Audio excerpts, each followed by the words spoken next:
सो दोस्तों, welcome in discover Rajasthan, keep discover keep learn. आज अपने राजस्थान की जो नई भर्ती है सिस्टम असिस्टेंट, जिसको भी ऐसा बोलना है कि सिस्टम है भाई, तो अपने को ये सिस्टम, इस सिस्टम में घुसना पड़ेगा। अब इस सिस्टम में कौन यहाँ पे एंटर कर सकता है, ये पूरी बात अपने जानेंगे। क्या इसकी एजुकेशन क्वालिफिकेशन है, अच्छी पोस्टें हैं यहाँ पे दोस्तों। और जो सूचना सहायक या इनकी तैयारी कर रहे हैं कंप्यूटर निदेशक की, वो उनके लिए यहाँ पे जो कंप्यूटर निदेशक में रह गए थे थोड़े बहुत नंबर से, उनके लिए यहाँ पे बहुत सारी चीज़ें काम में आने वाली है। तो आप वीडियो के अंत तक ज़रूर बने रहें, एक एक चीज़ मैं आपको बताऊंगा अच्छे से। ठीक है, राजस्थान हाई कोर्ट की ये वैकेंसी है। और हाई कोर्ट जब भी एग्ज़ाम कराएगा, इसके 2-3 स्टेप है, पूरा फास्ट तरीके से होगा। जब मान लो इसने पहला पेपर करवा दिया, उसके बाद ये बिल्कुल भी टाइम नहीं लेगा। मेन अगर ये टाइम लेगा तो पहले पेपर को करवाने में ले सकता है। अगर इसका ये पहला पेपर हो जाता है, 3 स्टेप है इसमें, तो ये तीनों स्टेप बिल्कुल यहाँ पे फास्टली उठाएगा। तो सबसे पहले देखो, जो राजस्थान उच्च न्यायालय है, इसके द्वारा ये नोटिफिकेशन जारी किया गया कल ही 18 तारीख को। यहाँ पे लेटेस्ट नोटिफिकेशन है दोस्तों। ठीक है, और यहाँ पे जो ये प्रोबेशनर पीरियड की इनकम है, ये नहीं देखनी आपको। ये देखो, आपको लेवल 8 के अनुसार यहाँ पे 26,300 से 83,500 तक आपका ये जाएगा। इसके अलावा दोस्तों, जो ये असिस्टेंट की पोस्ट है, आगे हो सकता है आपका प्रमोशन भी हो जाए। ठीक है, तो ये सारी चीज़ें हैं। और ये जो आपको फॉर्म भरना है, ये भी मैं आपको बता देता हूँ।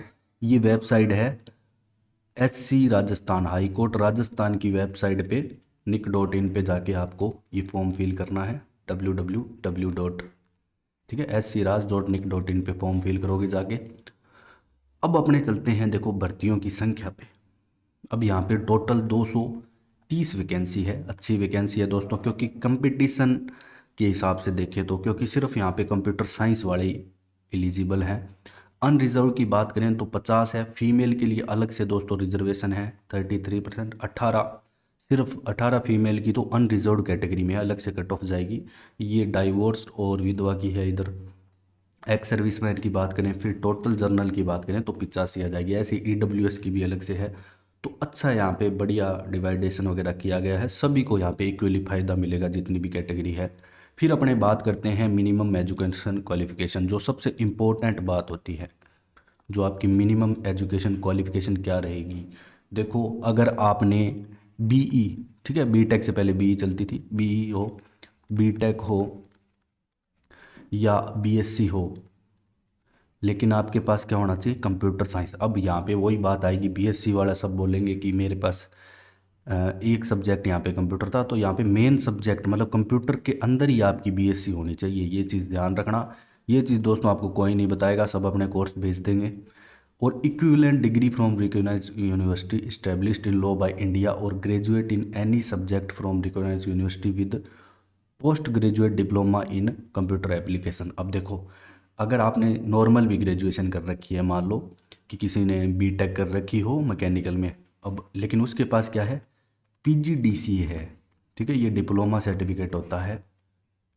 अब ये है, अगर आपके पास PGDCA, तो आप यहाँ पे एलिजिबल हो। तो ये ध्यान रखना, भला ही आपने BA कर रखी हो लेकिन आपके पास PGDCA है, तो आप यहाँ पे एलिजिबल होने वाले हो। ठीक है, दोनों चीज़ें होगी। इसके अलावा A लेवल कोर्स अगर आपने कर रखा है, जो कि DOE-ACC करवाता है। ठीक है, अगर A लेवल का अगर आपके पास सर्टिफिकेट है तो भी आप यहाँ पे एलिजिबल हो। और अगर आपके पास post polytechnical diploma in computer application हो, 3 ईयर का कंप्यूटर साइंस में डिप्लोमा हो, तो भी एलिजिबल हो। Computer science and engineering computer application information technology IT में कर रखी हो, तो भी आप यहाँ पे पॉलिटेक्निक एलिजिबल हो। मतलब कंप्यूटर जहाँ पे आ रहा है, थोड़ा नहीं आना चाहिए, पूरा आना चाहिए, ये बहुत ध्यान रखना। ऐसे तो इलेक्ट्रिकल में भी आता है, मैकेनिकल में भी थोड़ा बहुत आता है, वो नहीं चलेगा यहाँ पे।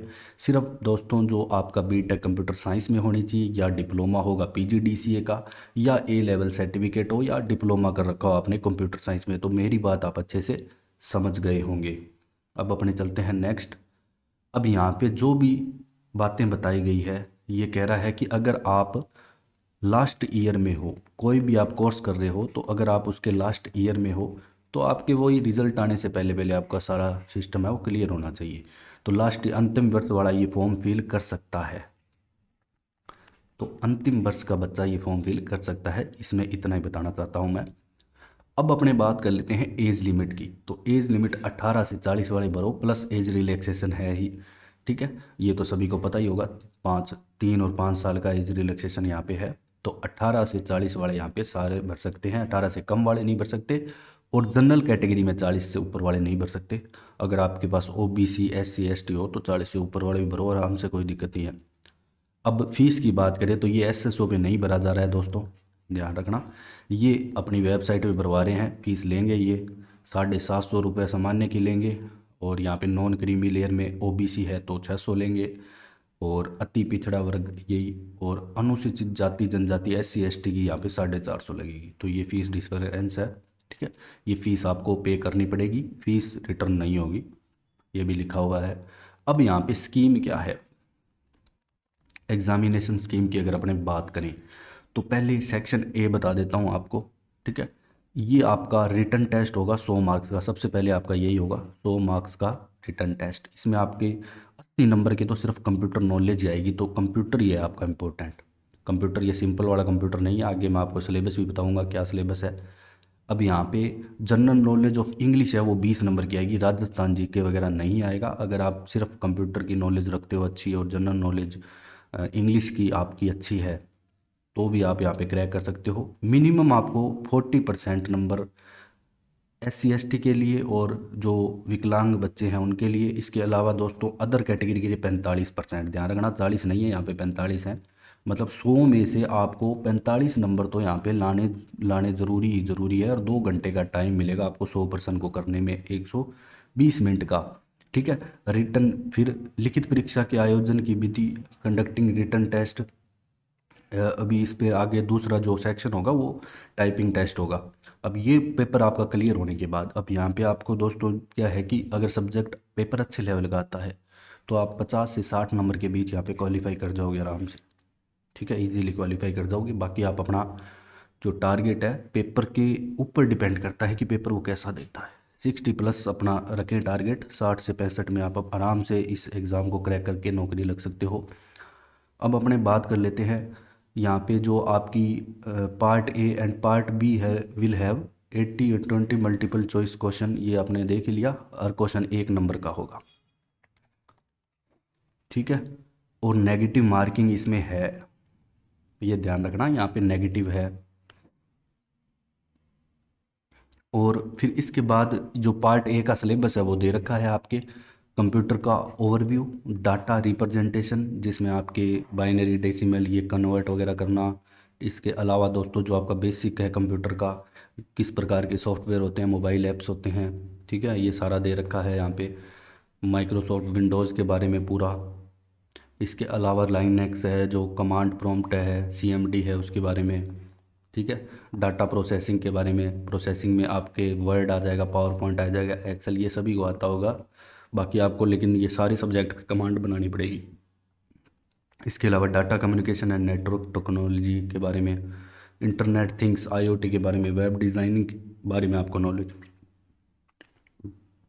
ठीक है, प्रोग्रामिंग, सॉल्विंग प्रॉब्लम में। फिर पार्ट बी इंग्लिश की बात करें तो यहाँ पे current affair, geography, natural history and culture of Rajasthan. अब यहाँ पे देखो ज़्यादा लोग क्या कहेंगे, इसमें राजस्थान जी के आ रहा है तो उसी में घुसे रहेंगे। देखो 20 क्वेश्चन ये दे रहा है सिर्फ यहाँ पे पार्ट बी के आपको। अब यहाँ पे आपको क्या लगता है कितने दे देगा, हद मार के करंट अफेयर भी देगा ये, तो 10 क्वेश्चन ये आ जाएंगे ये दोनों को मिला के। तो इस पर आपको डिप्रेशन नहीं लेना है, मतलब स्ट्रेस नहीं लेना है। इंग्लिश करो बस आप अपने अच्छे से। ठीक है, अब मैं ये किसके लिए कह रहा हूँ, अगर जिसने राजस्थान जी की कर रखी है, जो सूचना सहायक की तैयारी कर रहा है, उसके लिए यहाँ पे अच्छी बात है, कोई दिक्कत नहीं है। वो क्योंकि तैयारी कर रहा है वो यहाँ पे गेन कर सकता है नंबर अपने। लेकिन जो जिसने पहली एक भी बार नहीं पढ़ी है राजस्थान, वो सिर्फ करंट अफेयर पढ़े और अपना इंग्लिश पढ़े, बस सीधी बात है, अगर आपको एग्ज़ाम क्रैक करना है सीरियसली। अब अपने बात कर लेते हैं टाइपिंग, या ये जो आपका 80 नंबर का यहाँ पे होगा। इसके बाद राइटिंग टेस्ट या कह सकते हैं, यहाँ पे देखो those candidate who secure minimum 40% mark in case of, और 45% other category in written test shall be eligible for appearing in 5 time. अब यहाँ पे तो इसने लिख दिया कि अगर आप इतने नंबर ले आते हो ना मिनिमम, मतलब SC ST वाला तो 40 नंबर ले आता है 100 में से, और बाकी ओबीसी जनरल वाले यहाँ पे 45 ले आते हैं, तो आप 5 टाइम जो कैंडिडेट बुलाए जाएंगे तो इसमें आप एलिजिबल हो, लेकिन ये कट ऑफ भी निकाल सकता है, हो सकता है इससे ज़्यादा कट ऑफ जाए। ठीक है, ये भी ध्यान रखना। बाकी इसमें तो ऐसा ही लिखा गया है कि हम इतने से ऊपर बुला लेंगे सबको। फिर अपने बात कर लेते हैं कि आपका जो 80 मार्क का जो होगा वो हिंदी और इंग्लिश में आपकी स्पीड टेस्ट होगी, जो आपको 5-5 मिनट मिलेंगे 25-25 नंबर के। ठीक है, यहाँ पे मिनिमम आपको दे रखे हैं कि SC ST के लिए 20 नंबर चाहिए और 22.5 चाहिए अदर कैटेगरी के लिए। पेपर 2 यहाँ पे आपका एफिशिएंसी टेस्ट होता है, LDC वगैरह में आपने दिया होगा तो वो भी एफिशिएंट, ये 50 नंबर का होता है। यहाँ पे भी आपको 22.5 नंबर लाना ज़रूरी है। ये होने के बाद यहाँ पे आपका दोस्तों जो इंटरव्यू है वो होगा 20 नंबर का। ठीक है, तो 3 स्टेप है यहाँ पे। स्टेप बहुत जल्दी ध्यान रखना, पहला पेपर होने के बाद यहाँ पे आपको टाइम नहीं मिलेगा, अगले 2-3 महीने के अंदर, 2 महीने के अंदर ही मैक्सिमम आपका टाइपिंग भी हो जाएगी, आपका इंटरव्यू भी हो जाएगा। ये चीज़ को दोस्तों दिमाग में बिठा लेना, जो हाई कोर्ट है इसी तरीके से करवाता है। पहला पेपर होने में टाइम लग सकता है, लेकिन दूसरा और तीसरा जो इसका स्टेप है ये जल्दी कंप्लीट होगा यहाँ पे। ठीक है, तो ये आपका दोस्तों जो वैकेंसी थी इसके बारे में मैंने आपको बता दिया। अगर यहाँ पे आपका कोई डाउट है, ठीक है, तो आप कमेंट करो, जो भी आपका डाउट है तो आप कमेंट करो। और जो कंप्यूटर की अगर आपको इसकी क्लास चाहिए, सूचना सहायक की कोई क्लास चाहिए तो भी आप कमेंट करो, हम आपके लिए फैकल्टी प्रोवाइड करवाएंगे। So thanks for joining discover Rajasthan.